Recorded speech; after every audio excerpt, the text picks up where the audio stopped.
मैं भारत को भारतीयता की मान्यता के आधार पर फिर से खड़ा करना चाहता हूं, उस काम में लगा हूं। इसलिए आप किसानों को समझाओ, गोबर की खाद डालो। फिर कुछ किसान कहेंगे जी उत्पादन होगा क्या? उनसे कहना गारंटी मेरी, गारंटी भारत स्वाभिमान ट्रस्ट की। थोड़े दिन में भारत स्वाभिमान ट्रस्ट की तरफ से हम किसानों को कहेंगे कि आप बिंदास गोबर की खाद डालो, गारंटी हमारी, 1 ग्राम भी उत्पादन कम नहीं होगा। कैसे कम नहीं होगा? डालने का तरीका है। डालने का तरीका क्या है? अभी किसान गोबर कैसे डालते हैं? गोबर डालते हैं, वो घूरा है, घूरा गांव में कचरा डालने का, वहां गोबर इकट्ठा करते हैं। 6 महीने, 8 महीने, साल भर वो सूखता रहता है और सूख सूख के उसकी सारी ताकत निकल जाती है। फिर वो सूखा हुआ गोबर हम डालते हैं, इससे उत्पादन ज्यादा नहीं आता। गोबर को हमेशा गीला डालना चाहिए, ताजा डालना चाहिए। गोबर को अगर पानी में घोल के डालो ना, तो वही 3 गुना ज्यादा फायदा करता है। तो किसानों को यह समझाओ कि गोबर को सुखा के खेत में ना डालें, उसको पानी में घोल के डालें। तो कैसे घोलेंगे पानी में? उसका फॉर्मूला लिख लो आप। और जो जो गांव में जाने वाले कार्यकर्ता है, ये सब किसानों को आप बोलो कितना गोबर डालना है, कितना पानी उसमें मिलाना है, कितने बीघे के लिए काम में लाना है उसको। अब आपको मैं एक मोटी सी बात बता देता हूं। 1 एकड़ माने 2.5 बीघा, 5 बीघा नहीं, 2.5 बीघा। तो एकड़ 2.5 बीघे का हिसाब जोड़कर बताता। एक किसान को एक बार में 1 एकड़ फसल के लिए कितना गोबर डालना पड़ेगा? गीला करके डालेंगे तो 10 किलो गोबर, बस 10 किलो गोबर, 10 किलो गोबर।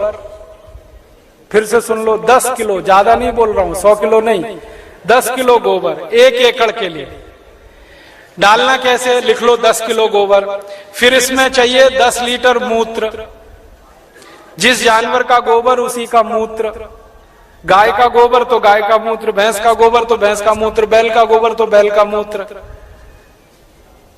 अब आप बोलोगे गोबर तो इकट्ठा कर लेंगे, मूत्र कैसे इकट्ठा करेंगे? जानवर जो मूत्र देते हैं ना, जहां पे आप जानवरों को रखते हो वहां पे पत्थर वत्थर लगा के एक छोटी सी नाली बना लो और उसमें ढाल लगा दो। जितना भी वो पेशाब करेंगे वो नाली में आ जाएगा। नाली के आगे एक खड्डा खोद दो, वो सारा उसमें जमा हो जाएगा, फिर वो ले लो। और मैं आपको एक अच्छी बात बताता हूं, जानवरों के मूत्र की कोई एक्सपायरी डेट नहीं है। 1 साल, 2 साल, 3 साल, 5 साल, 10 साल, 20 साल, 50 साल खराब ही नहीं होता। तो चिंता करने की बात ही नहीं है। तो इकट्ठा होता रहेगा, खड्डे में डालते रहो। तो 10 किलो गोबर, 10 लीटर मूत्र, ठीक है। फिर इसमें मिलाना है लगभग 1 किलो गुड़, आधे से 1 किलो गुड़। गुड़ तो आप सब जानते हो। एक तो गुड़ होता है जिसको आप खा लेते हो, एक तो गुड़ ऐसा होता है जिसको जानवर खा लेते हैं, और एक गुड़ ऐसा होता है जिसको कोई नहीं खा सकता। गीला गीला, पुराना पुराना, काला काला, वो गुड़ खेत के बहुत काम का है। जो सबसे घटिया गुड़ है, जिसको ना जानवर खा सकते हैं ना आपका, वो खेत के लिए बहुत काम का है। तो वो गुड़ ले लो, आधे से 1 किलो। गोबर हो गया, मूत्र हो गया, गुड़ हो गया।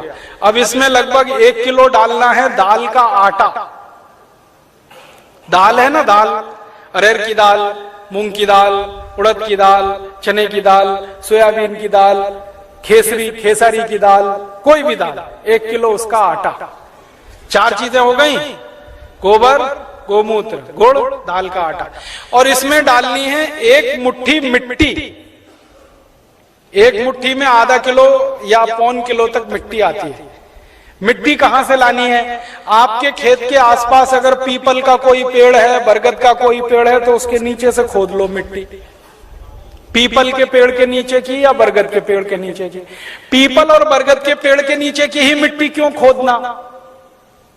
आपको मालूम है, पीपल और बरगद के पेड़ हर समय ऑक्सीजन देने वाले पेड़ हैं, और ज्यादा ऑक्सीजन देने वाले पेड़ के नीचे जीवाणुओं की संख्या बहुत होती है। तो पीपल और बरगद के पेड़ के मिट्टी में जीवाणु सबसे ज्यादा होते हैं। यही जीवाणु खेत को चाहिए। तो मिट्टी ले ली, 5 चीजें हो गई, गोबर 10 किलो, मूत्र 10 लीटर, गुड़ लगभग 1 किलो, दाल का आटा 1 किलो और मिट्टी लगभग 1 किलो। ये 5 चीजों मिला दो, घोल दो। हाथ से घोल लेना, खराब नहीं होंगे हाथ, नहीं तो डंडे से घोल देना। एक ड्रम में घोल लेना, प्लास्टिक के ड्रम में घोल लेना, नहीं तो लोहे के ड्रम में घोल लेना। प्लास्टिक का होगा तो अच्छा, लोहे वाला क्षरण ज्यादा होता है। अब इसको घोल के 15 दिन रख देना, 15 दिन रख देना। घोलने में तकलीफ आए तो थोड़ा पानी मिला देना, ज्यादा मत मिलाना, थोड़ा ही मिलाना। घोल के 15 दिन रख देना। 15 दिन के बाद ये खाद तैयार हो जाएगा। इस खाद में क्या होगा, करोड़ों करोड़ों सूक्ष्म जीवाणु पैदा हो जाएंगे। वो जो मिट्टी डाली ना, मिट्टी के जीवाणु अगर 1 लाख हैं तो 15 दिन में वो 100 करोड़ से ज्यादा हो जाएंगे। ढक के रख लो तो अच्छा है, छांव में रखना सबसे अच्छा, धूप में बिल्कुल मत रखना, पेड़ के नीचे की छांव में रखना, नहीं तो कोई ऐसी जगह रखना जहां सूर्य का प्रकाश ना आता हो, और इस पे कपड़ा बांध दो, ढक्कन लगा दो, जैसे है ढक लो। अब ये 15 दिन में तैयार हो गया, इसमें करोड़ों जीवाणु तैयार हो गए। अब ये जीवाणु घोल, इसको जीवाणु घोल कहते हैं, इसको खेत में डालना है। डालने से पहले इसमें पानी मिलाना है, और पानी कितना मिलाना है, जितना गोबर था उसका 10 गुना पानी, 10 गुना कम से कम। 100 लीटर पानी, 10 किलो गोबर तो 100 लीटर पानी, और ज्यादा से ज्यादा पानी मिला सकते हैं तो 200 लीटर। तो 100 से 200 लीटर पानी मिला लिया। अब ये पूरा परफेक्ट घोल हो गया। इसको 1 एकड़ के खेत में छिड़कना है, जैसे पानी छिड़कते हैं ना मिट्टी दबाने के लिए, ऐसे ही छिड़कना है बस। आप इसको छिड़क देंगे तो ये करोड़ों जीवाणु मिट्टी में पहुंच जाएंगे। तो मिट्टी में जीवाणुओं की संख्या बढ़ती जाएगी, और मिट्टी में सारा खेल खेलने का काम जीवाणु करते हैं। आपको मालूम है जीवाणु क्या करते हैं? जीवाणु सारा काम करते हैं। पौधे की जड़ को नाइट्रोजन की जरूरत है तो ये जीवाणु उपलब्ध कराते हैं। पौधे की जड़ को कैल्शियम चाहिए तो ये जीवाणु उपलब्ध कराते हैं। पौधे की जड़ को आयरन चाहिए तो ये जीवाणु, माने पौधे को बड़ा होने के लिए जितने भी सूक्ष्म पोषक तत्व चाहिए और फिर वो हमारे शरीर में वास्तव में चाहिए, वो सब इन जीवाणुओं की करामात से ही मिलता है। तो पौधे की जड़ को भरपूर सूक्ष्म पोषक तत्व मिलने लगेंगे, पौधे की बढ़त बहुत तेज होगी, और जिस पौधे की बढ़त अच्छी होगी उसका फल अच्छा होगा, जिसका फल अच्छा होगा उसका उत्पादन अच्छा होगा। अब इसमें समय लिख लो, कितनी बार डालना, कब डालना।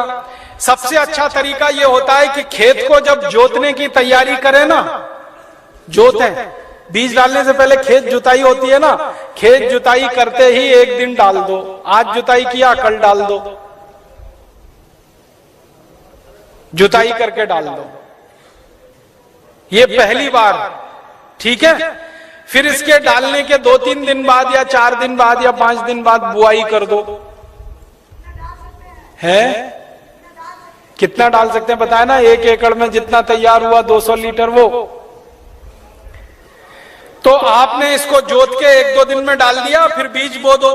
बीज बोने के 21वें दिन में फिर डाल देना। आज बीज बोया तो ठीक 21 दिन बाद एक बार फिर डाल देना। क्या होता है ना, बीज में से अंकुरण होता है, और अंकुरण होने के 21वें दिन तक वो मिट्टी की ताकत से बढ़ता है। फिर 21 दिन के बाद वो सूर्य की ताकत से बढ़ना शुरू हो जाता है, फोटोसिंथेसिस जिसको कहते हैं, प्रकाश संश्लेषण की क्रिया। सूर्य ताप से खाना बनाना शुरू कर देता तो बढ़त तेज हो जाती है। तो और आप मोटी सी एक बात याद रखो कि हर 21वें दिन पे डाल देना। आज डाला, 21 दिन बाद डाला, फिर 21 दिन बाद डाला, फिर 21 दिन बाद डाला। तो एक फसल अगर आप समझ लो 4 महीने की है तो लगभग 5 बार डालना पड़ेगा। कोई फसल 6 महीने की है तो 7-8 बार डालना पड़ेगा। 8 महीने की है तो 10-1 बार डालना पड़ेगा। अब इसमें खर्चा क्या है?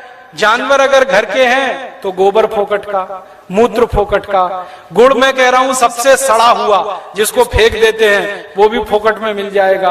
पानी तो फोकट का है ही, थोड़ा दाल वाल लेना पड़ेगा तो उसका खर्चा आएगा, लेकिन किसान अगर दाल पैदा करता है तो वो भी घर की हो जाएगी। माने खाद बनाने का खर्चा लगभग 0 आएगा। मेहनत लगेगी, पूंजी में पैसा कम से कम खर्च होगा। और ये खाद जो तैयार होगी इसमें जबरदस्त क्वालिटी है, क्योंकि इसमें कैल्शियम भरपूर, आयरन भरपूर, फास्फोरस भरपूर। क्या क्या इसमें है? गोबर है, गोबर में कैल्शियम है, आयरन है, सल्फर है, सिलिकॉन है, कोबाल्ट है, मैग्नीशियम है, मैग्नीज है, 18 सूक्ष्म पोषक तत्व हैं जो चाहिए मिट्टी को। फिर गुड़ है, गुड़ में जबरदस्त फास्फोरस है, गुड़ में जबरदस्त कैल्शियम है, फिर मूत्र में ये सब है। तो जो सूक्ष्म पोषक तत्व हमें चाहिए वही मिट्टी को चाहिए, वो सब इस खाद में भरपूर है। यूरिया में नहीं है, डीएपी में नहीं है, यूरिया में कैल्शियम नहीं है, डीएपी में कैल्शियम नहीं है। और कैल्शियम सबसे प्रमुख आधार है मिट्टी के लिए, क्योंकि खेत में कैल्शियम होगा तो पौधे में होगा, पौधे में होगा तो फल में होगा, फल में होगा तो भोजन में होगा, भोजन में होगा तो शरीर में होगा, शरीर में होगा तो हड्डियां मजबूत, हड्डियां मजबूत तो शरीर मजबूत। ये सारा साइकिल इसी कैल्शियम के उस पे। तो ये तो गोबर की खाद से ही मिलेगा, यूरिया डीएपी से मिलने ही वाला नहीं है। तो किसान को ये समझाइए आप। अब आपको समझ में आ गया, हर 21 दिन में डालना है, जबरदस्त फसल आएगी। पहली बार जब आप डालोगे ना तो किसान थोड़ा झिझक करेगा, उसको भरोसा नहीं है, विश्वास नहीं है, तो उसको कहना कि भाई तुम डालो, नुकसान तुम्हारा नहीं होगा। मैंने बहुत किसानों का हिसाब निकाला है, खराब से खराब खेत में जब गोबर का खाद डालते हैं ना तो गेहूं का उत्पादन पहले साल की तुलना में थोड़ा ही कम आता है, लेकिन उत्पादन जितना कम आता है उससे ज्यादा खर्चा बच जाता है, तो वो बराबर मामला बैठता है। हम यूरिया डीएपी में खर्चा करते हैं हजारों रुपए का, तब उत्पादन लेते हैं। यहां खर्चा ही नहीं है, थोड़ा उत्पादन कम भी हुआ तो फायदा ही है, नुकसान कुछ नहीं, इसलिए किसी किसान का नुकसान नहीं। और 2-3 साल लगातार आपने डाल दिया तो उत्पादन बढ़ना शुरू हो जाता है, लगातार बढ़ता है। और 10-12 साल में तो कई खेत ऐसे हैं जहां उत्पादन सीधे डबल हो जाता है, 100% की बढ़ोतरी हो जाती है। नहीं, छानने की जरूरत नहीं है, ऐसे ही डालो। उसमें जितना कचरा है सब खेत में जाने दो, क्योंकि कचरे में जीवाणुओं की संख्या और तेजी से बढ़ेगी, छानने की जरूरत नहीं है। अब